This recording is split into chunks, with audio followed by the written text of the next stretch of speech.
Welcome to MV2. This is Mansimran. This is Vidhi, and today we'll be showing you guys our exam tips videos. So let's get started.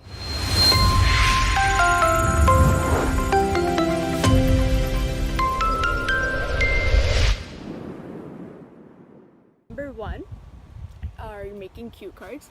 They're super helpful in memorizing stuff, and if you make cue cards like by asking questions and then answering them, you will remember the information a lot more than by just reading your notes.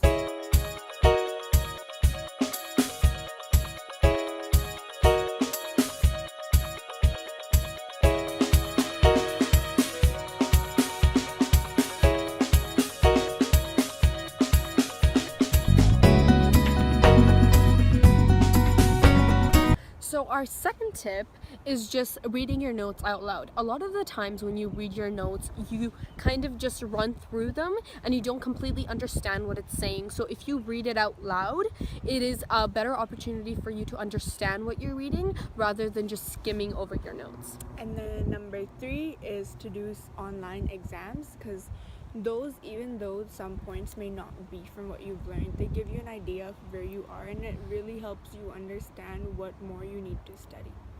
Okay, so our fourth tip is reading your textbook, because this tip is super important because a lot of the notes that you get in class, they're not entirely complete, and all of the notes in your textbook and all of the readings in your textbook, they're more in depth, and a lot of the times they're more simpler to understand.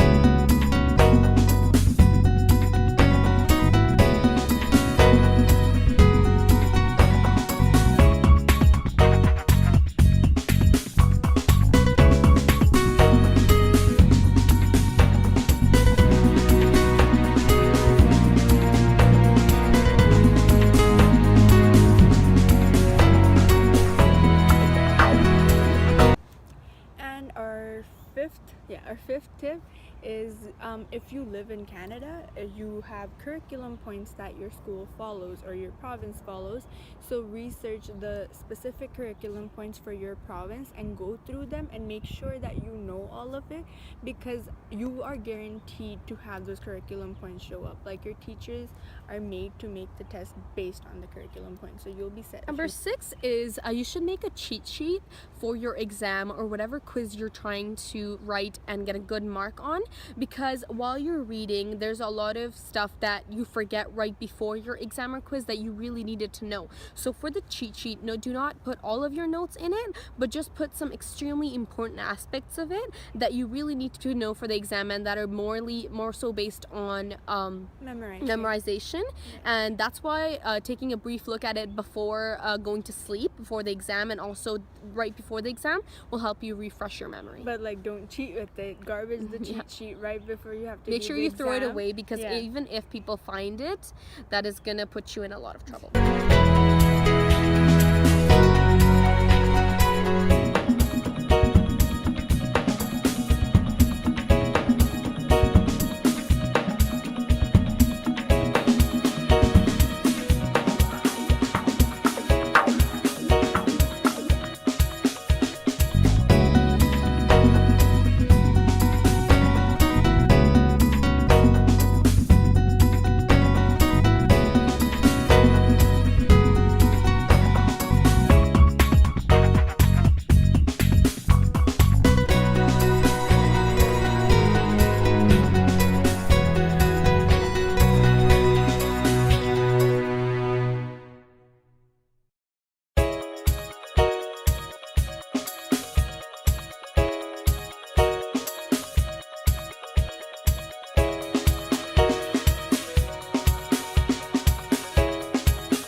Number 7 can't say numbers, is a website called Khan Academy, and that's a really good website because it has videos of all these different subjects. So if you're confused about anything, that will really help you just going through the videos, and it explains very in depth, and it also gives you examples while going through the videos, so you're able to work with them while doing it, and they're not doing any of the examples for you like maybe some teachers tend to do. Okay, so tip number 8 is explaining your theories to your friends or family.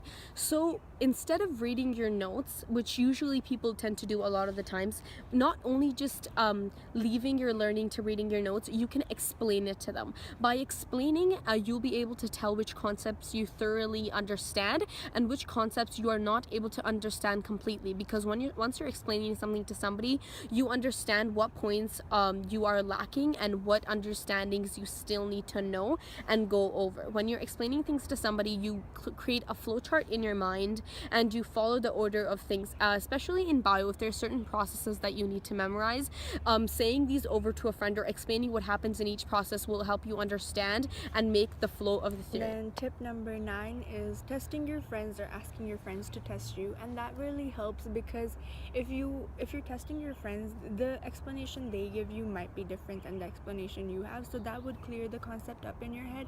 And then having your friends test you would really put you in the spot and make you prepared for the quiz or exam that you have to do. So tip number 10 is studying with your friends. So when you're studying alone, it is more likely for you to procrastinate and not do what you're supposed to be doing. But once you're with your friends, and make sure you're with the friends that are going to help you study and not the ones who are just going to make you procrastinate even more. So choose your friends wisely in that sense. And once you're studying with your friends, if you're off task, your friends can bring you back and be like, oh, come on, now you need to do this work, and they'll help you not procrastinate and stay on task. Help you be focused.